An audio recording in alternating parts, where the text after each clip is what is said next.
Hello everyone, this will be a quick showcase and a guide of the Nether gear updated version of the light shield stacking build that I made.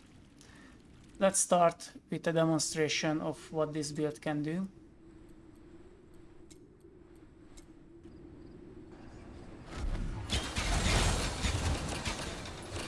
As you can see, there are some pretty high numbers here. And you don't exactly have to stop for anything. This is how usually my nether runs go. Obviously primordial nether runs, there is no point running the simple nether. You just run around, you don't stop for anything, you try to hit every portal that you can, and you ignore every mob, everything that's on the map, and just run through the map until it's finished. I managed to find one of the only negatives that actually affects our character, which is this ice sliding. But as you can see, going through a map is pretty simple.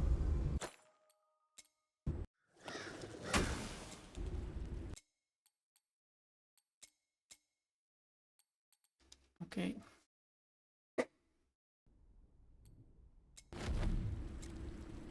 So, this is the best magic find character that you can actually make, but I don't have that gear yet, and I will explain what I did wrong when I did my nether gear and how you can make it better.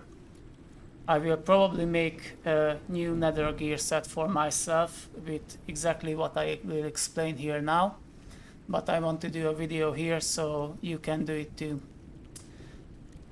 Let's start with how this video will be structured. First I will explain how the build works like I did the previous video, and I go through the legendary setup that I use. I will go through the attributes, Ancestral Legacy, the skills, the Ultimatum, the runes, the gear, and at the end of it I will put a Wrathdown Battlefield run just for you to see what it is.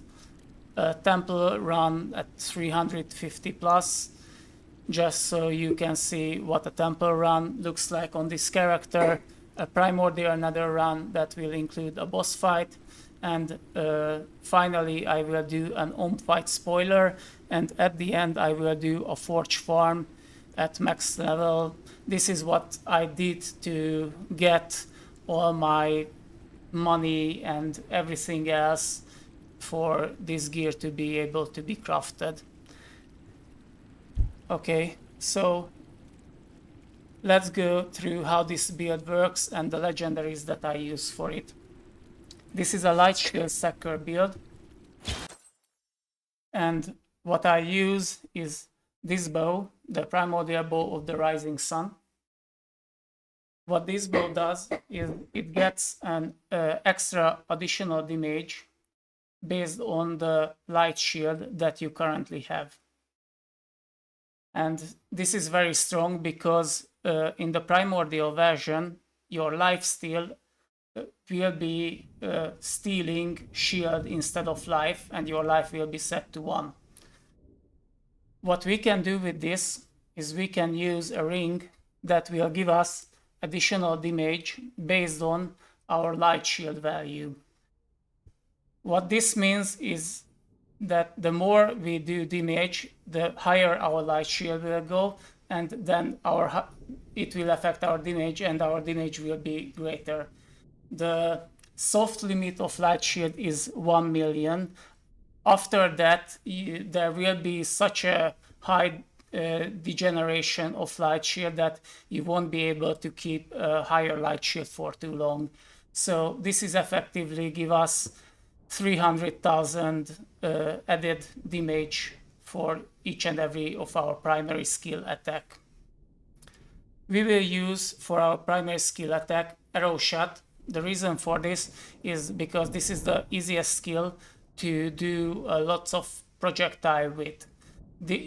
This has a special fork that will fork to 5 different arrows, and it can fork again. What this means that with 1 or 2 shots we can create like hundreds upon hundreds of arrows that will bounce around and do damage. For defenses, what we will do is we will turn everything that will hit us into a damage over time, and we will limit the maximum damage that we can take to be 30% of our shield. What this means is that every damage, at best, what it can do is be a 3% shield damage over time on us. And since our regen and lifesteal is so high that we are at the 1 million limit anyway, this will be absorbed into the void. We will never notice any damage that we will ever take. This is the basic version of the build. This is what we need to stay alive and to do damage. The rest of the gear I will explain later when I go through the legendary setup and what I use for each and every one. Okay, so other things to do here. We are using a back here that will give us a really high chance to dodge. It will be 100%, and this is added to our current dodge chance. So right now, if I am in a fight, I will need about 4 or 5 stacks of Ancestral Strike to get this to 25. And when this is at around 25, I will have 100% chance to dodge. This means that with a single shot, I will be at 100% chance to dodge again. The usual distance between 2 of these maxed out is around 0.1, 0.2 seconds. This is the time frame where they can actually hit us with anything. I put boots effect here. You can do this with Nether gear. You can put legendary effects from other places to different places, and this is really strong because we want to use this boots effect, but we also want this effect because this will give us, when we are running through, around 5,000 to 10,000 elemental damage. The reason why we want elemental damage is because our bow specialty is that a quarter of it will be added to the shield globe's values. What this means that each and every shield globe will heal us about 2,000 shield each time when we pick them up. What this does is, even on places where we have 100% minus lifesteal, which is a debuff that you can actually get, we won't notice it because this shield generation is almost an equivalent of our lifesteal shield generation. So no matter what happens, our shield will be maxed out anyway. This also gives us, obviously, if it's a line tribute skill, increased damage, which is very good. And light resistance means that there are some effects like this light totem that appears that wants to damage us to not affect us anyway because we are immune to light damage. This doesn't really matter, it's just a fun thing to have. Okay, I put on the necklace the legendary cape effect because this will help us ease our pierce, fork, and rebound chance. This is very good because then we don't have to use that much space to do this, and we don't have anything on the neck that we want to use anyway. I use for the helmet cheat death effect, but this isn't actually needed. This never procced for me. This is just in case that something happens that would actually proc us. Then we don't die. This never happens, but it's a just in case thing that I do. For shoulders, I'm using the Drunken Master shoulders. I tried the ethereal shoulder pads that would give us 8 projectiles, and I'm not impressed with it. The thing is that what sounds like a negative here, that the additional projectiles are not cast around you at random places, this is a huge buff. This is the quality of life that we actually want. And the other pads, the ethereal shoulder pads, are really bad because all of our shot will be in one direction and we won't cover the entire screen. So this is a way better option. Do not use the Terror Shadow Pass. This is the other legendary that I would say is required for every, not just this build, but for every build. You have to use this bracer if you want to do efficient runs. This increased Slormite, gold, and everything pickup is so big that instead of the pickup rate being slightly bigger than you around this circle, it will be the entire screen. What this means is that you can simply just run around and you will automatically pick up anything. You don't have to worry about this thing anymore. This is the best quality of life that you can get on any build. There is absolutely no reason not to use this on every build that you can do. If you want to use the bracer for something else, farm out your first nether gear, and your first nether gear should be this one. I use the life leech here, so I don't have to put life leech on my gear. That's it. And this is a failed attempt. I will explain later, but I wanted to max out at 100% tenacity, and this is a bad stat. Do not do this. Instead, I would use here another boot effect that will give us 35% movement speed. Okay, let's go through the attributes.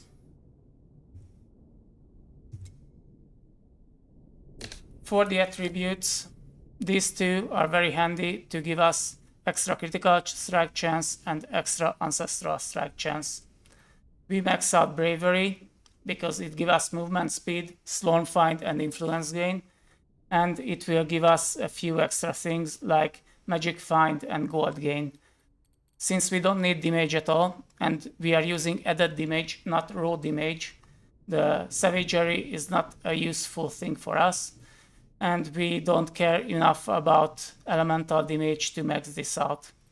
If you want actually more damage, you should go for maxing out dexterity, but we don't need it, so we just go as far as we can here. Let's go for the Ancestral Legacy.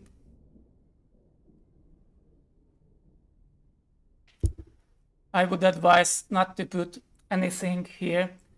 This makes it that you cannot even on accident activate this. You don't want this to be active. It will disable your mana regen. This is bad. You don't want this. This is a very handy thing to press when you start a boss fight because it will gather all the shield globes that you have around you. So this will shoot you up instantly to 1,000,000. I use it usually only on the boss fights. You don't need it otherwise. And I occasionally, when I'm bored, press it at the forge. This is another way we are generating shield globes. This is the main way we are actually doing it, since almost every of our, in this case, everything that we attack and hit will generate a shield globe because we have 100% crit and 100% ancestral strike. We use this for life hit and mana hit. There are places where your mana regen and life steal and mana leech is disabled, and this is enough that we can get by until it's enabled again, so this is good to have. We use this to generate some shields, but this isn't a huge amount, so this isn't that relevant. We use this to get the increased damage from our Reaper. This and the other one, the Judge of Light here, together gives us a very high chance to put every possible debuff on every mob that we find. Usually they are one shot, but if an elite survives for like 2 or 3 shots, this will give us increased damage and will silence the mobs that want to cast spells. And finally, we use this to pick up the shield globes that we otherwise don't reach. This will give us 25% of that shield. This is very good because we can keep our shield globe values really high. Let's go over to skills. For skills, as a secondary, we use Immortal Arrow. The only reason we want this is because this gives a debuff on the mob, and every debuff is increased damage for us, which is good. For arrow shot, we are using the fork version, so we get fork everywhere. I'm now trying this snapback and I don't notice the difference, so I will probably go back to Arrow of Illusion, which give us more evasion, which makes it even harder for them to hit us. This is a damage increase that is not really needed, but for now I'm trying it out. I think you can go either way depending how you feel like.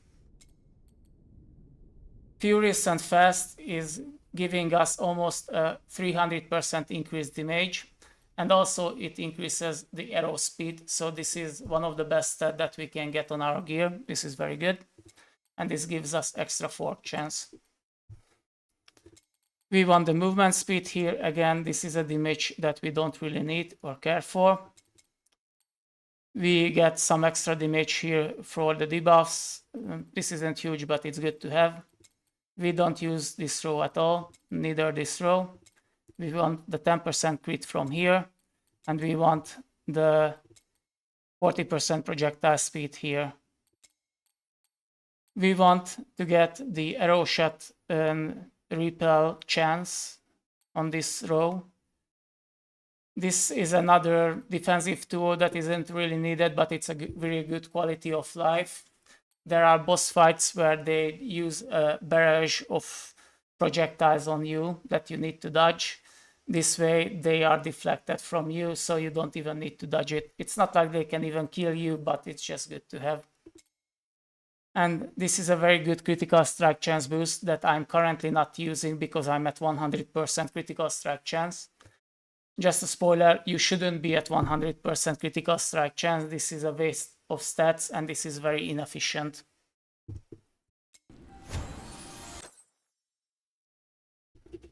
Okay, this was the skills. For Ultimatum, I'm using the critical strike damage Ultimatum. The reason for this is because this is a very big increase for the critical damage. The base one, as you know, is 150%. This sets it to 280. And for this to do, you would need at least 2 pure stats to reach it, and even more. So we can skip a few places and we'll be able to put other stats there if we are using this one. And because we are doing ancestral strikes anyway, this is an increase that I just take it by itself and leave it at this level. For runes, the setup we are using is we are spending mana, which is great because this Judge of Light is constantly spending our mana, and we are spamming arrow shot. These two combined allow us to keep this up at 100%. Our retaliating form sight will be always at 10 stacks if possible. The reason why this is good is because if we don't dodge something, it will give us a debuff. This will negate the debuff. So the shadow debuff, the flame debuff, the frost debuff that would slow you down, and anything like this just doesn't apply to us because of this rune. So this is a very handy rune to use. And right now I'm just trying out other runes, but you should use this one generally. This will makes that the rune effect is 20% less, so it procs even faster. This is the reason why to use it. Okay, now let's go over to the gear and see what I did right and what I did wrong, because there are something that I will do differently next time. As you can see from my stats, there are some stats that are not in the percentage that they should be. So you can see that I have more than 100% critical strike chance and more than 100% ancestral strike chance. and I have more than 100% armor penetration. First off, I'm not even sure that armor penetration applies to added damage. I wasn't able to find it on Discord, so if someone can help me, I would appreciate it. I'm using armor penetration just in case it matters, and it's a very cheap stat to max out, so it doesn't really matter that much. For these two, the reason why they are this high is because I underestimated how much the pure stats actually give you. This gives you way more than what I originally calculated. What this means in effect is that I would honestly use only 4 Ancestral Strike chance on base stat, or I would use 3 and I would use 1 in a magic stat slot. And I will only use next time 3 critical strike chance base stat slot for my critical strike chance, because if you manage to get your critical strike chance to 75%, because of the lucky, you will have a 94-95% chance to crit. And to get it to 75, you have 5 base, you get 10 from talent, and you get 10 from the attributes. So you need to get 50%, and you will be at max level. So 2 of these base stats and probably 2 of the epic stats will be able to cover my crit chance. And then I will have other things that I can put on the base stats. The reason why I'm telling you this is because this should be the best magic mining character in the entire game. You would be able to put, if I calculated correctly, at least 7 magic item quality or magic item quantity on your base stat place, and probably a few more on the magic and rare stat places. Because of this necklace, we need only 25% fork chance to cover our fork because we have 50% by default. And we need 75 pierce and 75 rebound chance. This is low enough that you would only need 1 rare stat to cover your rebound. I think I have it here. And you would need only 1 to cover your pierce chance. I screwed up and I put pierce chance on 2 places because I totally forgot I already had it on 1 place. For damage increase, I would use projectile speed on at least 3, but maybe 4 of the rare or magic stat places, because this speed also increases your clear and your quality of life. As you can see, epic stats can be used for attack speed. The other thing that I wasn't able to find is how much cooldown reduction do I need for how much attack speed. Right now, I have 44% cooldown reduction, but I'm not sure if I need this actually. It feels good right now the way I set it up, but I'm not sure how much I actually need for this much attack speed. As you can see, I mostly use my epic stat to cover pierce and rebound in these places. And I can get a few critical strike chance, and I got armor penetration here. The way I will do it next time is I will use 1 slot in this place to get armor penetration as a pure, and I will use 2 epic stat slot to cover the armor penetration, the rest of it to be at 100%. I will do the same with the Ancestral Strike damage. I think this is fine what I have right now. As you can see, I critted from 100 to 300 million. This is enough DPS for the entire game. You don't need actually this. It would be better, I think, if I probably use 1 less from this and use it for Magic Find instead. It's important to have 1 slot. I think I will instead use 2 epic stat slot for it to cover your mana regeneration. I have it here.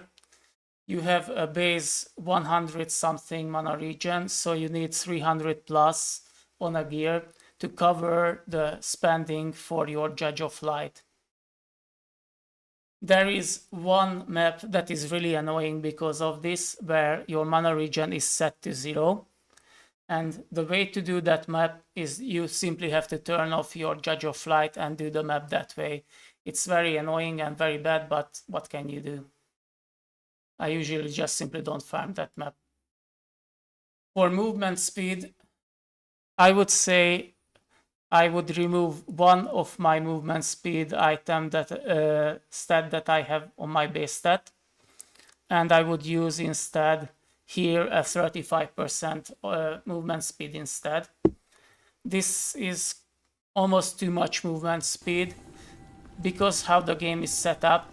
You will be constantly running into doors and bookshelves and chairs and everything that stands in your way, so you won't be able to actually utilize your movement speed properly. Around 2 times the normal speed is, I think, very handy and good to have. You don't need much more than that. As you can see, I only have 30% items quality. I want to push this to around 200 or maybe 300% as a magic find. And this is how I will set up my gear. I will literally use probably 8 of these base stats to get magic find on them.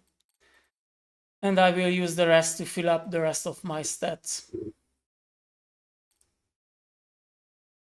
I think this covers my stats nicely. There is one stat that I want to mention also, which is the tenacity, which is a scam, sadly. It doesn't work. I wanted to reach 100% tenacity because tenacity, it tells you that it will decreases the duration of negative movement impairing effects and also reduces the knockback on you. I figured if I get this to 100%, then maybe the icy ground that makes you slide around won't affect me. But sadly, it doesn't work like that. So it does affect you. I have it at 100% and I slide away anyway. So you don't need any tenacity. This should be 0. I just got it because I was hoping that I can negate that one negative effect that was just annoying to play around with.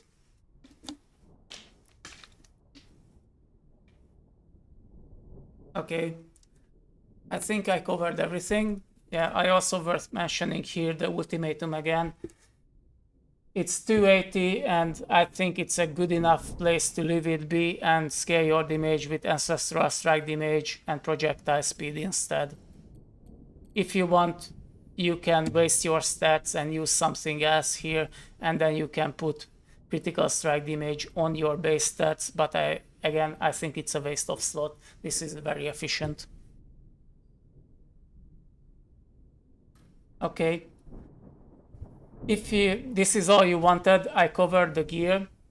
If you need a quick guide on how nether gear works, the basic is that you get 3 graphs on every nether gear that you get.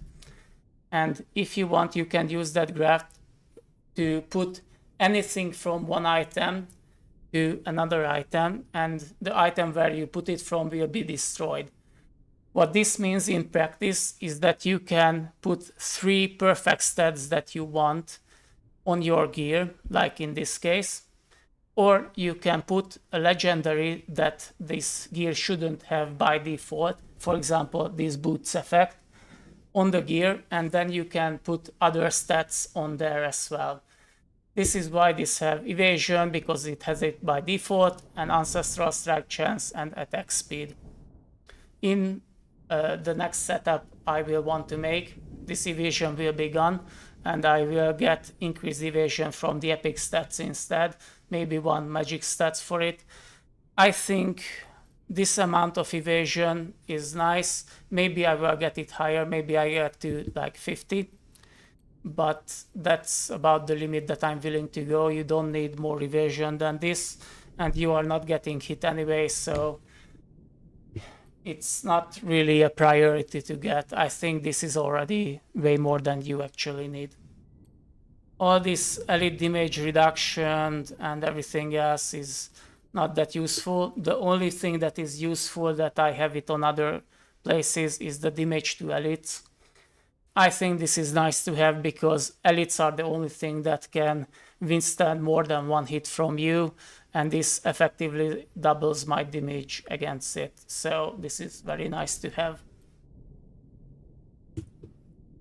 Okay, so going through the next part, the first will be a Wrathland run, then a Temple run, then a Primordial Nether boss fight.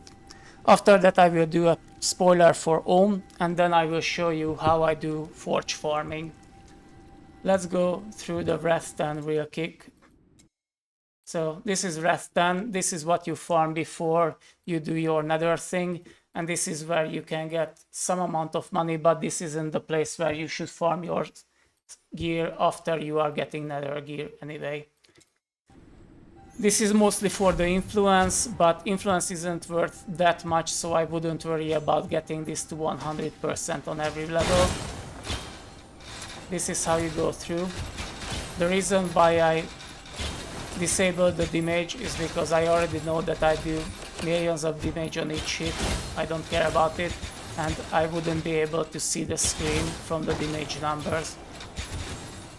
So as you can see, I just go around, and if I find something that is worth picking up, I use this filter for it, and I pick up the highlighted stats. I highlighted the stats that I want to farm, and I'm farming the pure stats for it. And I farm reinforcement 10 gear because those are hard to combine, those gems, and it's nice to have those.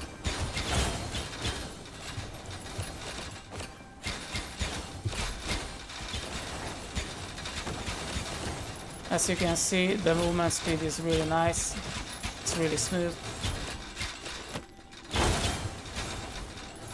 And this was how fast you can run through a Wrathland battlefield.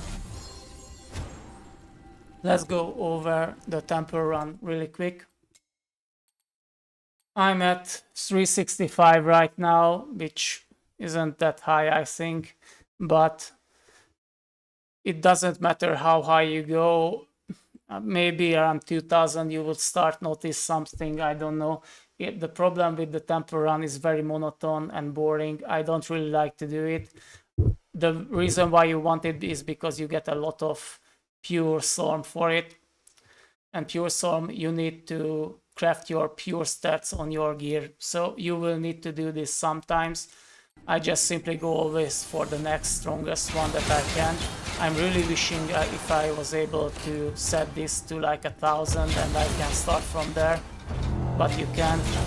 As you can see, my main problem is that the animation is a bit too slow and I need to wait for the door to open. That's my main problem during Temple runs. And you can see the effect of the Drunken Master here. If I wouldn't have it, I would need to move my mouse around to cover the screen and to kill the mobs, and it's just annoying to do, so it's better to have this shorter than the other ones.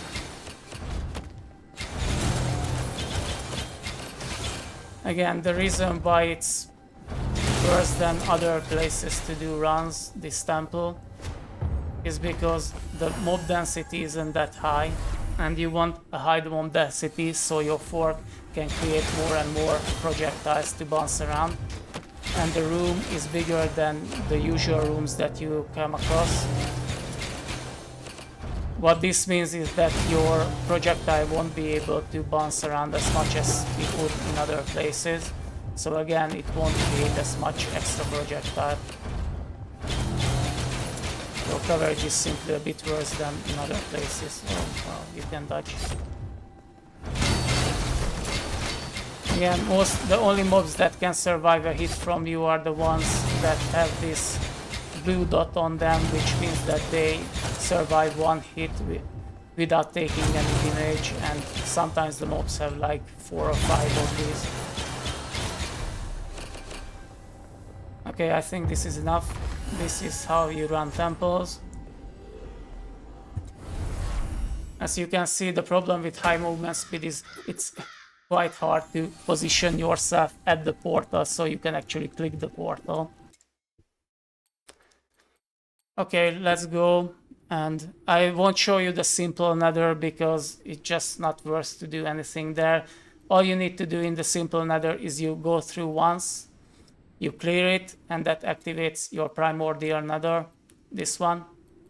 This is the simple one. And as you can see, the chances for nether gear are really low here. So if you are stuck, then you can farm nether gear before the final boss, but I really don't think you need it for it. Nether gear is just for min-maxing purposes, so this unlocks after the final boss. And you can go here and farm.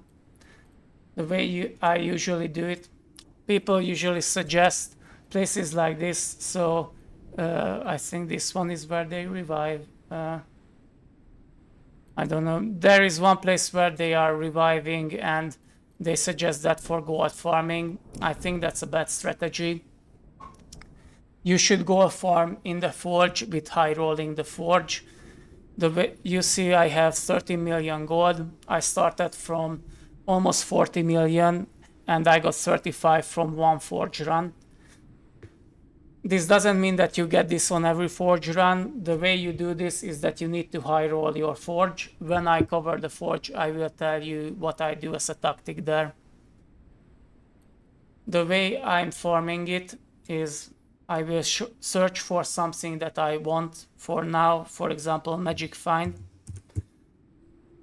You type it here and then you see it highlighted, magic items quality. Good, this is what we want. We will farm this one.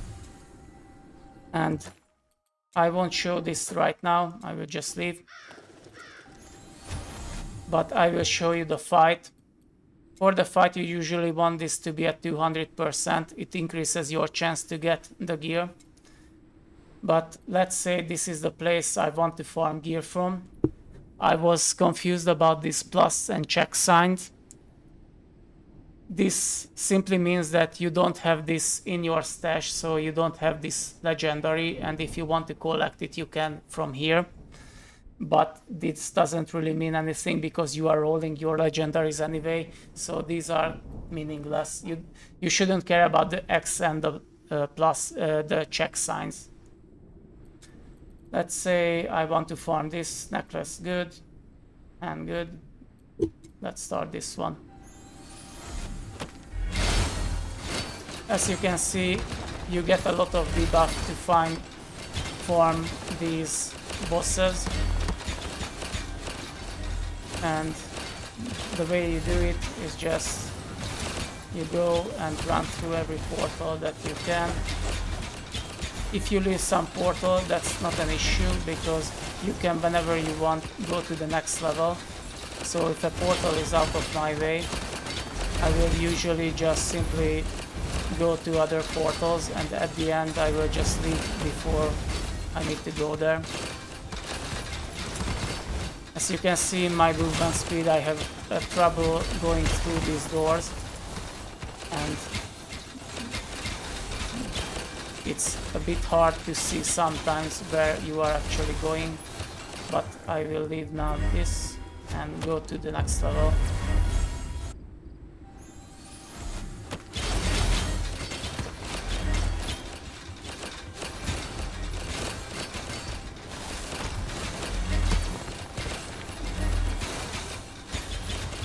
This is one of the only bosses where the mobs survive a few hits. As you can see, they have like, what, 7 of these blue dots on them, so that means they need 7 hits to be able to actually be damaged. But we are doing bounces so quickly that they still die in a second.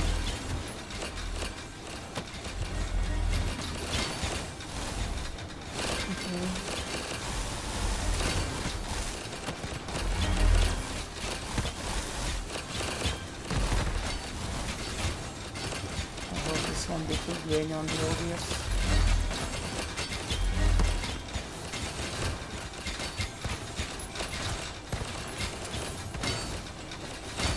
As you can see, I don't care about any of the debuffs or any of the mobs that are there. They are just something that you run by. You only need to focus on getting to the next portal, and that's it. I will go through the portal. Then we will see how the boss fares against us.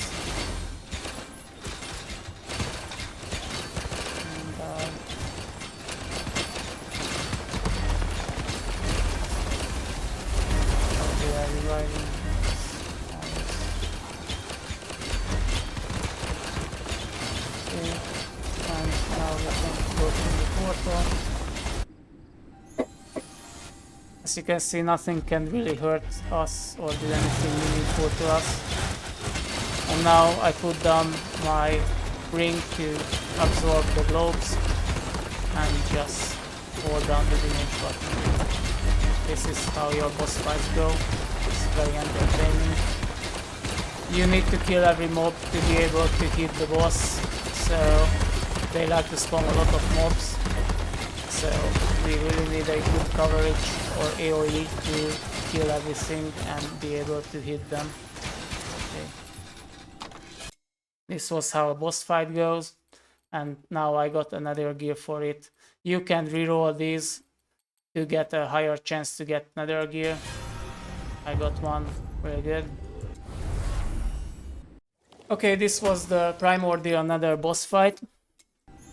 If you don't want any spoilers, I will do timestamps and you can skip to forge farming, or this is the end of the video, and thank you for watching. I hope you will enjoy this gear and this build. Let's show you how the final fight goes for this character.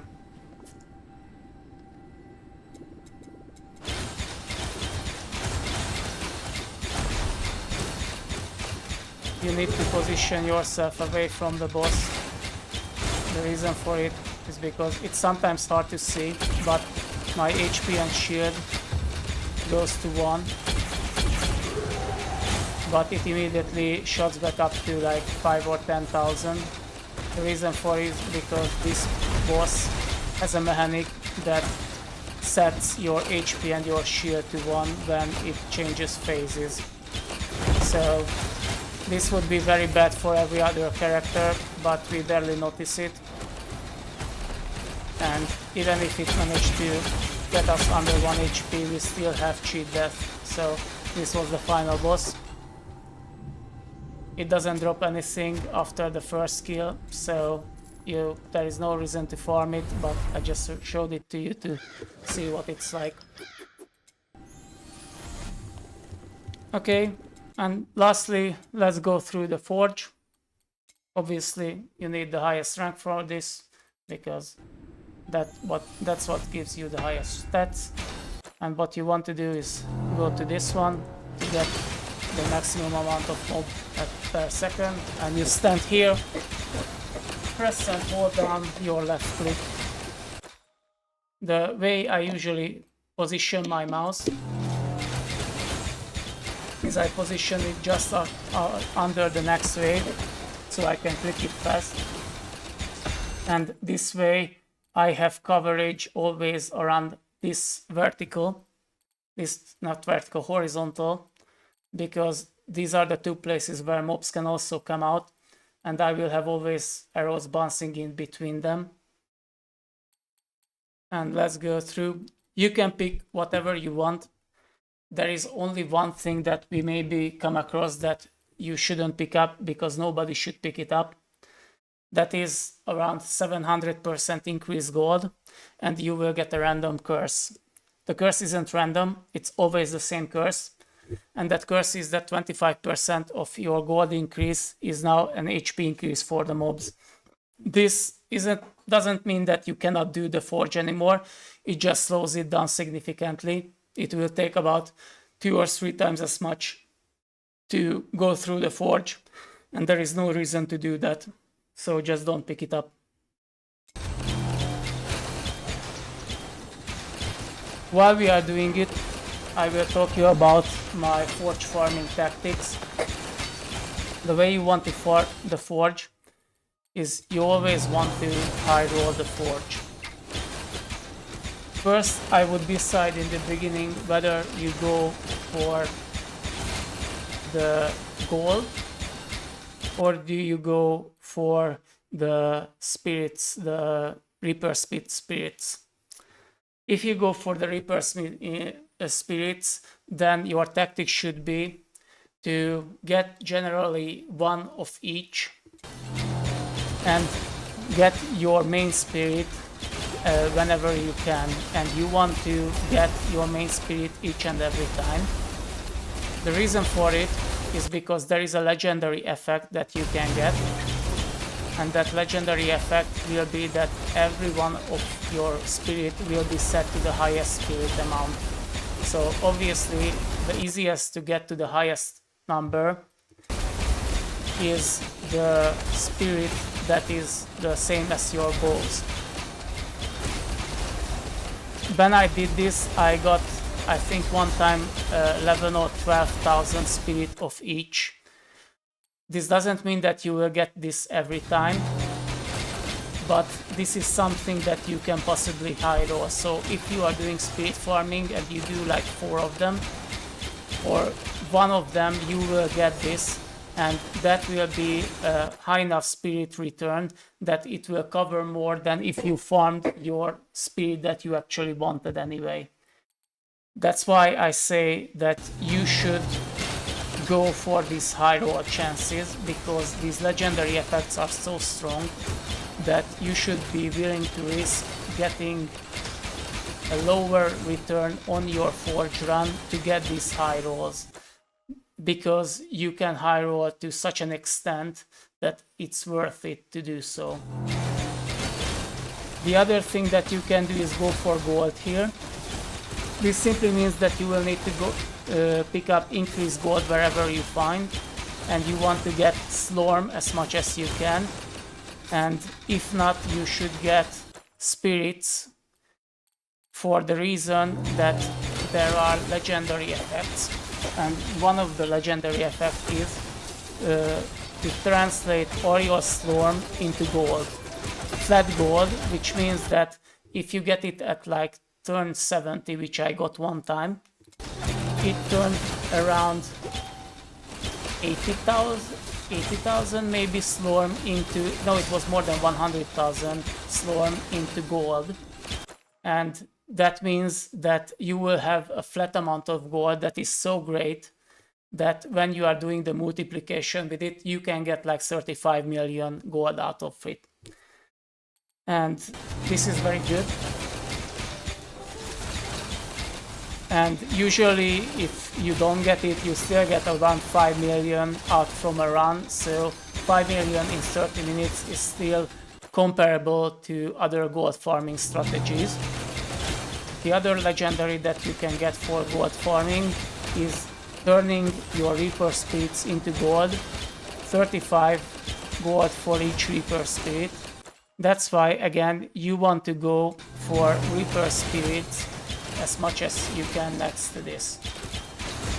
There are other things that turns your armor and your other things into quantity.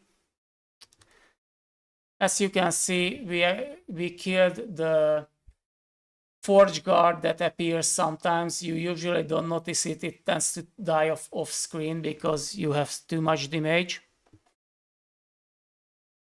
These are the first epics or legendaries that you can get is from this guard. And thankfully we didn't get the legendary effects that we want, because this is very early on in the game.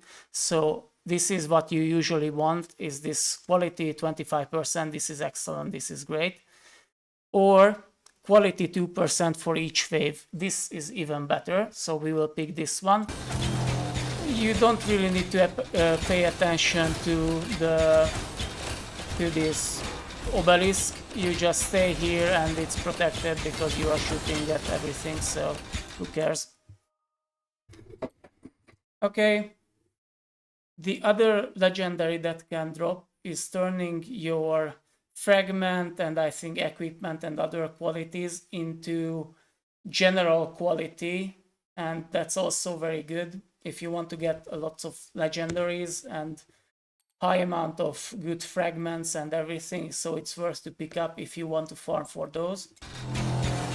Right now I'm trying to high roll for gold, so I'm picking up spirits whenever I can, and I'm picking up storm wherever I can. And obviously gold is the highest priority. Again, this doesn't mean that this will be a successful run, because there is a chance that you don't get any of the legendaries I talked about and it will be a dud. But still there is a good chance that you will, and when you do, you will get more gold out of it than if you would do other gold farming or spirit farming strategies. So I think you should always go for these and do these high rolls, because if you are willing to do 4 or 5 farm for these forges, again like half an hour each, then you will get a greater return than if you would do anything else.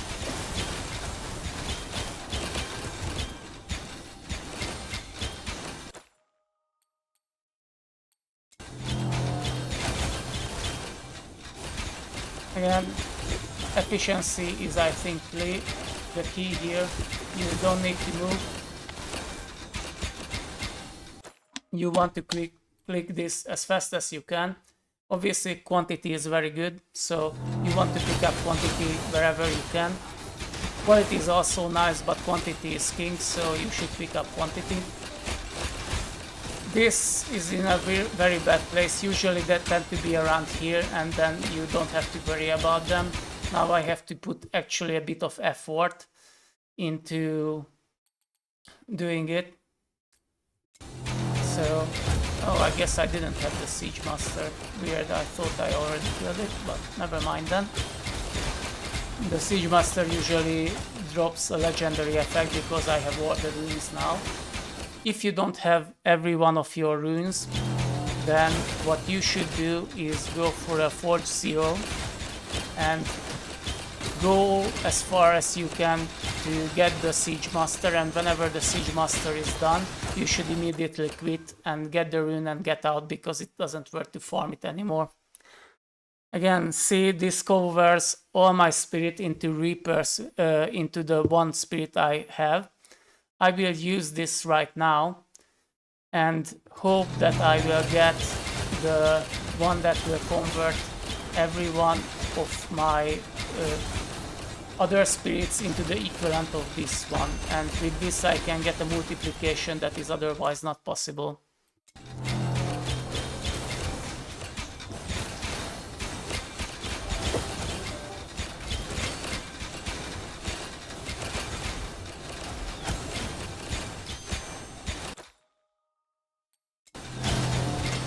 Again, our gold increases, good to have. There is only one that we care about not picking up. Everything else is just ignored. There is no debuff that you actually care for, so don't care about whatever these are. Don't even need to read it. I sometimes have a pet fireball on me for like 20 minutes. I don't care for it.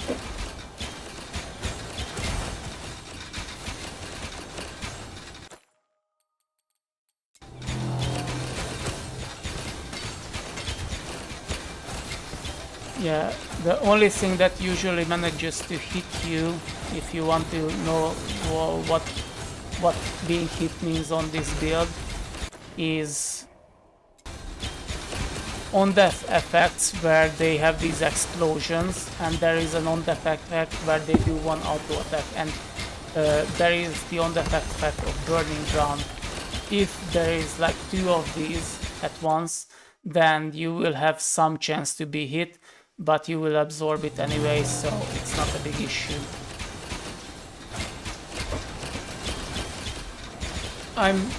There are still things about I'm not sure in Forge. For example, I think, but I'm not sure about it, that you need to get different parts of your picking up bonuses to a high enough level to activate the legendaries that are for it.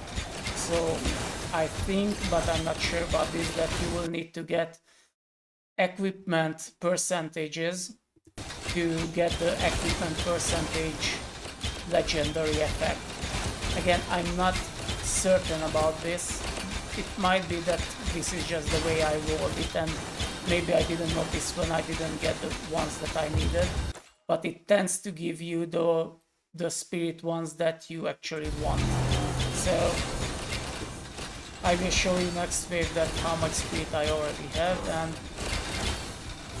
eventually there will be a wave where the Siege Master forces you to fight the Siege Master. So you can see that I have loads of the Spirit of Hagen, and if I'm lucky I will get one that will convert this into each and every one of these.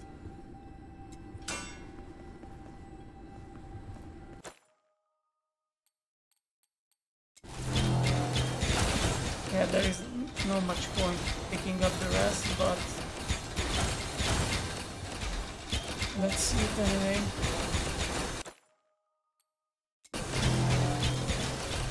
I should have picked up the other stat increases because the other spirits are not as worth it for me right now, because I already converted them to Hagen, and then I will need Hagen to convert it back to have the effect that I want.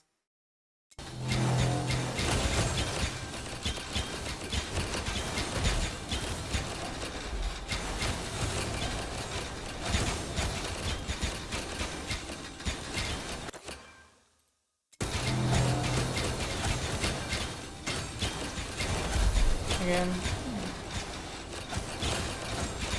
if you are willing to read, it's always worth to pick up the enemy movement and attack speed increases that you can get here. See, this is very good to have, but this will be even better because this is war chest quantity, and this will also affect the gold, and I think these are multipliers, so this will be added to the other increases, and I'm not sure, but I think this won't be added to it. This will be a multiplier for it, so I want this. Enemies have 100% resistance to damage over time. Well, good for them.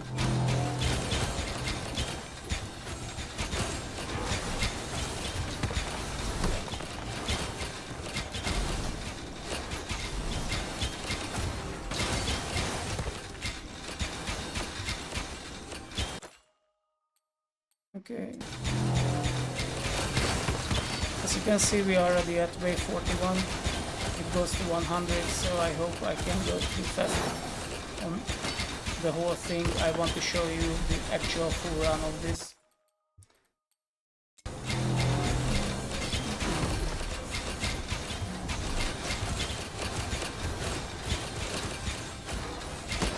Again, shield dudes are a bit annoying, but you will eventually silence and kill them.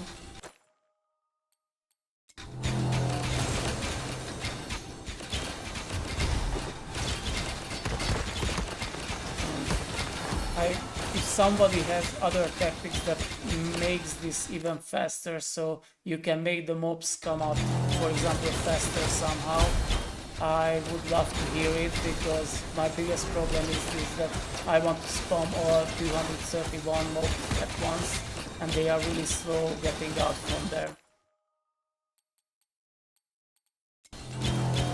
See, I picked up movement speed and attack speed for them, which means that they will be coming out a bit faster, which is good. I hope I can pick up more of those. Such luck.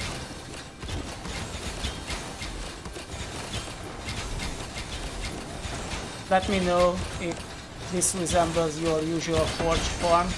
This is what I usually do. I'm interested what your farm usually looks like.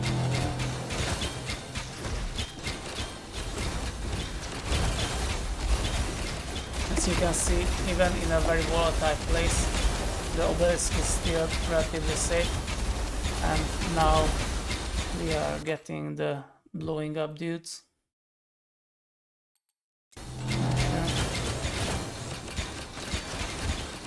So far this is a very low roll forge. Usually by this time I will have at least one legendary effect that is really good. So this might be one of the dud forges, sadly, but what can you do? You just need to run a few more. Again,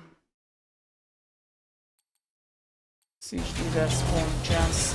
Again, whenever he will spawn, he will give us a legendary chance after, so if you manage to delay him, usually he forces himself around wave 30 from what I found. This is very unusual that he's still not around, but now he's arrived. I clicked on it and now he's here, and that was the siege leader. Nice for him to participate. So, see what we get. 40% more quality because of the equipment quality, and this is every loot inside your war chest by your quality.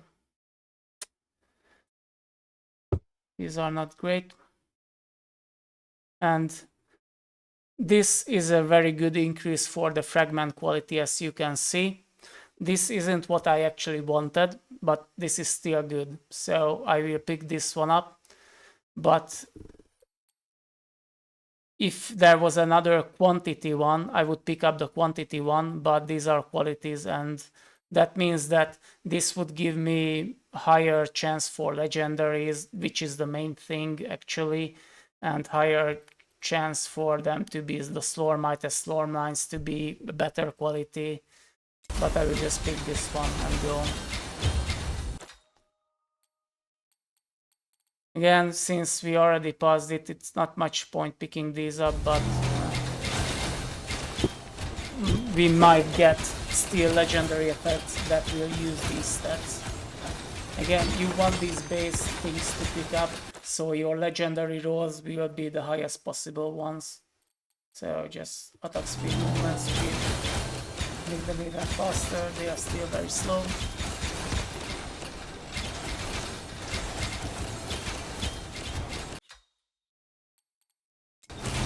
Again, the Slormine percentages seem to be first that you don't want them, because as you see I have 50 million Slormines and I cannot really do anything with this Slorm anyway. But the way we will want to use it is to turn them into gold and hope for the high roll that we will be able, if we are getting gold right now, we would get like 100k gold from it, which is very, very good.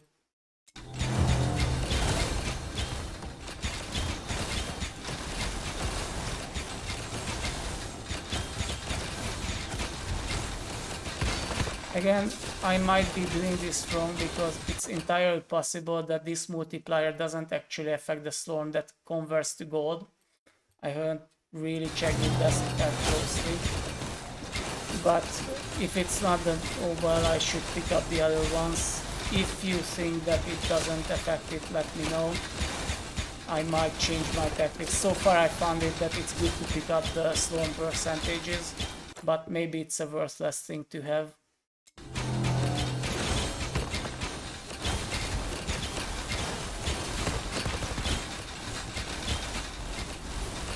Usually in the later days there is a higher chance for legendary effects, so hopefully in the last part we will get more and more legendary effects. But so far it's not looking good.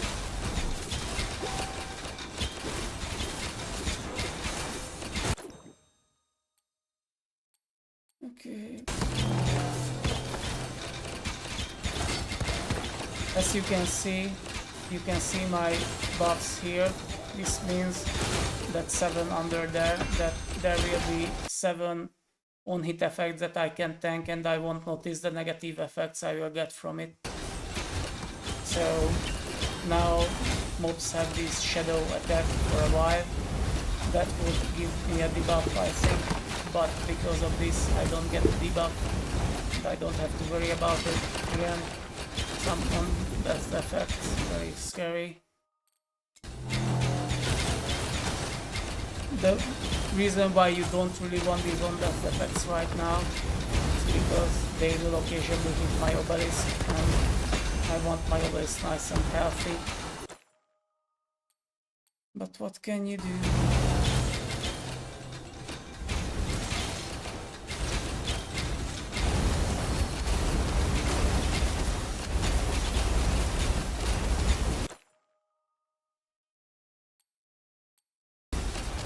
Again, trying to get as much attack speed on the movement speed on the mob as we can.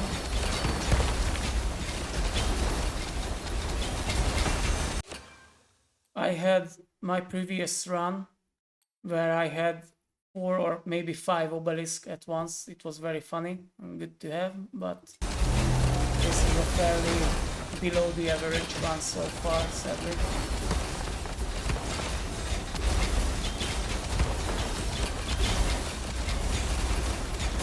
This is usually that time where I listening to podcasts or do other things with my life. But right now, that's it for the video. I'm trying to concentrate and explain whatever else I can think of. Right now you can see that the 2 blocks that I have that are going on constantly is this one that gives me the dodge. As you can see, it almost immediately shoots back to 100, so I'm almost at 100% chance to dodge. It's a very small window where they can actually hit me. And the other one that you can see hovering around 200 is the amount of orbs that I picked up, which means the light shields that I'm picking up, or even the ones that I don't pick up, will give me increased amount of shield. Okay.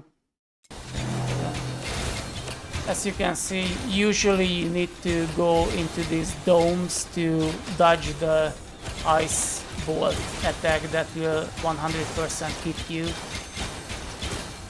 because otherwise you will be one shot. But again, on this build we don't care about these things, so we just stay in place, and if it hits us, so it doesn't really matter. We out-regen it.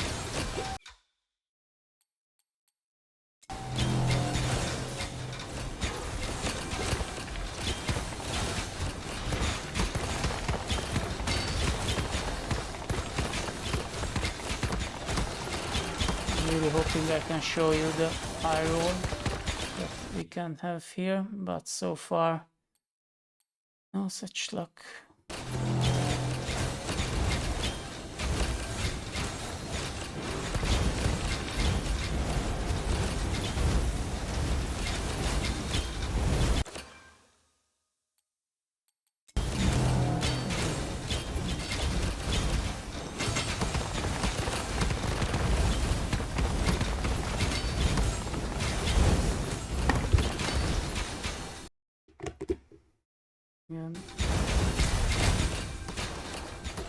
As you can see right now under us, this black thing that explodes constantly is supposed to be very scary, because if it hits you, it disables your life regen, life steal, mana steal, and mana regen. But again, it doesn't affect us because we can tank it. So just stay in place and we get them down.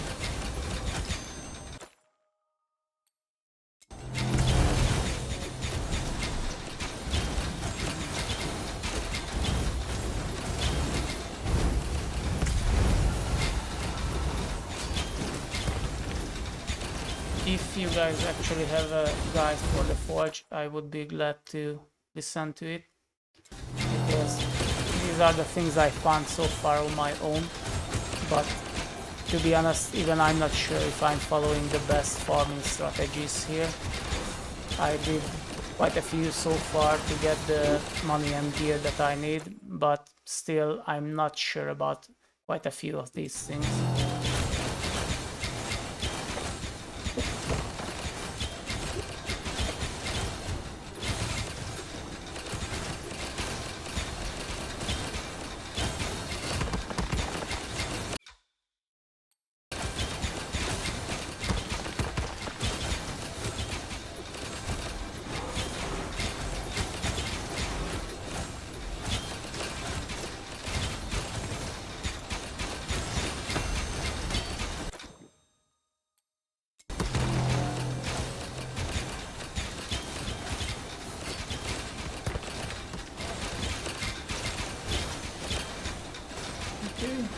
we are nearing the end of it.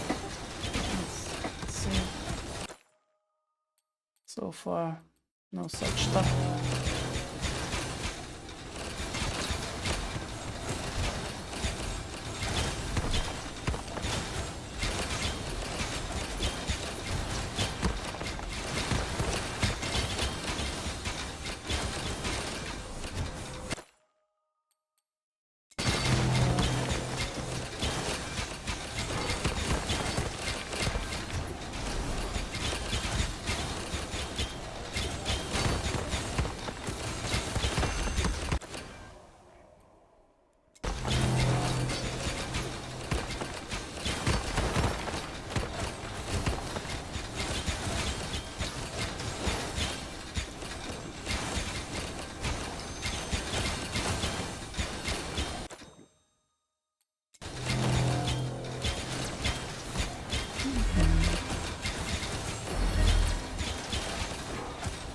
Yeah, oh, one more thing that I forgot to mention, but it's not that important. But, oh, finally, something good. Okay, as you see, this is a low roll legendary because it just wants to give us a flat amount of Spirit of Hagen, which isn't what we want. We want the conversion instead. Also, it wants to give us some fragment quality. The only good here is the war chest quality, which is fine, but we want quantity instead, and we want this trade instead. So this isn't the legendary effect that we wanted. Usually you get about 3, if you are lucky, 4 legendary effects. So far I got only 2, and one of them is guaranteed from the Siege Master, so this is a very low roll for so far. It will be still a decent amount of gold and everything else, so it's not like you are getting screwed, you still get a decent amount of return. It just, I think it's worth doing this high roll tactic, even though if, for example, I wanted to get this type of speed, I won't get enough of it. But if I do this enough time, I will get more than if I focused on these spirits by itself. So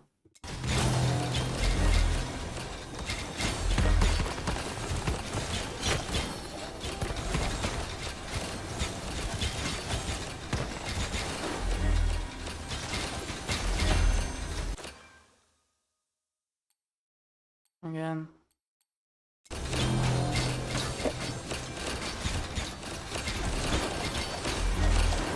very low on the epic stats as well, because these are not really worth that much.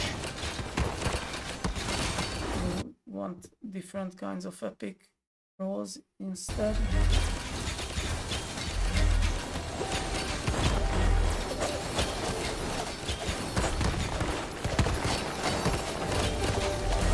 Yeah, the one thing I wanted to show you is this Ancestral Legacy also gives you elemental damage, and the more you put in, the more damage you get out of it. I got bored halfway through, but if you see it, it increases based on how much Slorm I put onto my tree. What this means is that you can get around 2,000 to 3,000 quite fast. The rest is exponentially lower, so it doesn't really worth putting the whole 3 in. I can actually do it, it just takes a lot of time, and you don't really get that much out of it because this increase is not that big compared to the increase I have. As you can see, for example, I have now 700 or 800 increase from my legendary effects, so that's like, what, 40,000 increase from that. Okay, sure, whatever. Finish up the waves.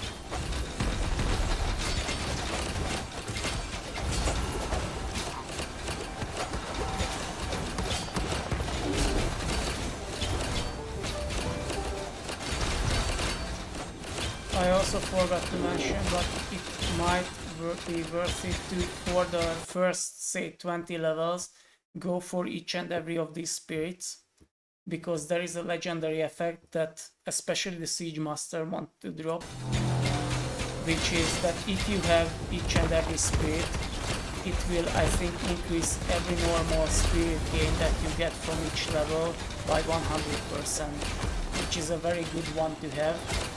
But for that you need to get each and every of the spirits. So if I go here, I still need the Cory spirit, the Dark Red spirit, and then if I roll that legendary, if you get it in the beginning, it's a very powerful one. If you get it in the end, it's worthless.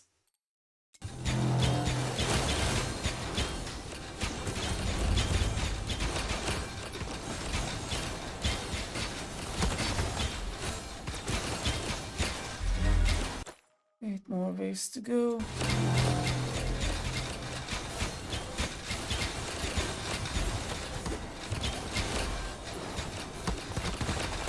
you can run around if you want. Just rehold a bit.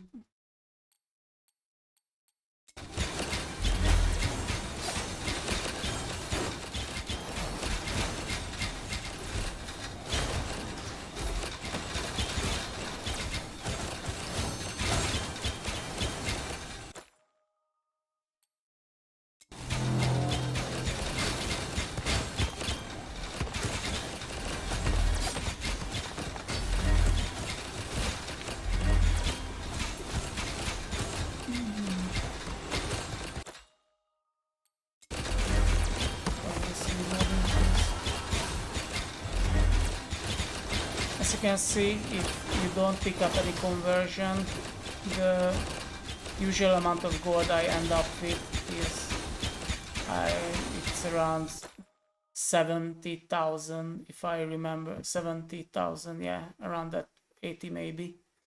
And I'm fairly certain that the gold increase that you get from your gear doesn't affect it, because I almost always get like 70 or 80,000 from it. And I don't remember having any extra gold increase on my gear 2 days before this, so probably it doesn't affect really anything here.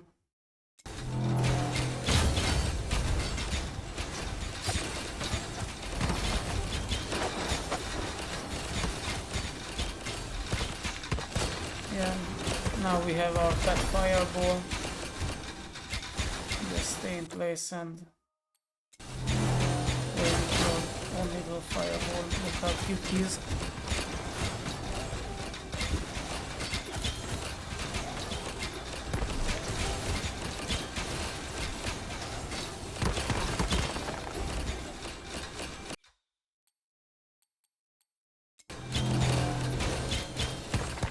It does.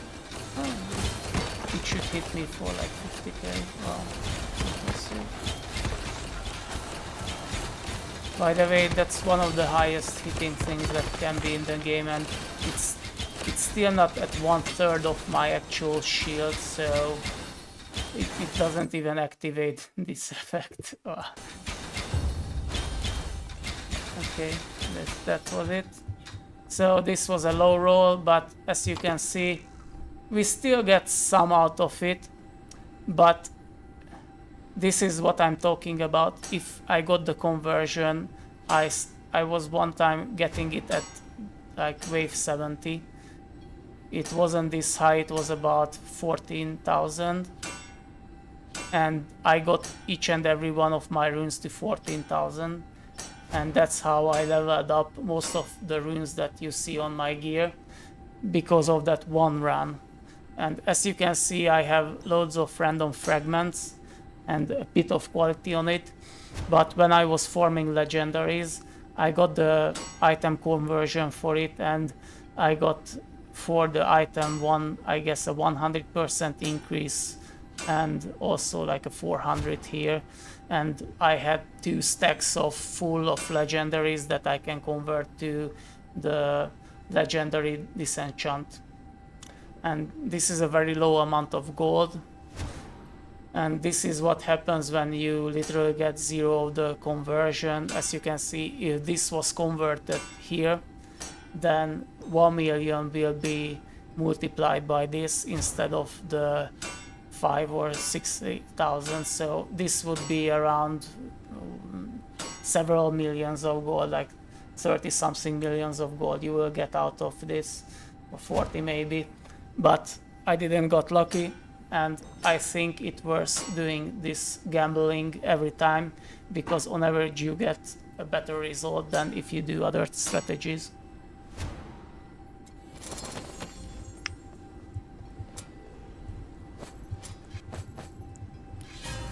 Okay, this concludes, I think, the video. I showed you everything about this gear. I will do one last video where I will show you the proper gear that you need to get, because right now my gear is not optimal.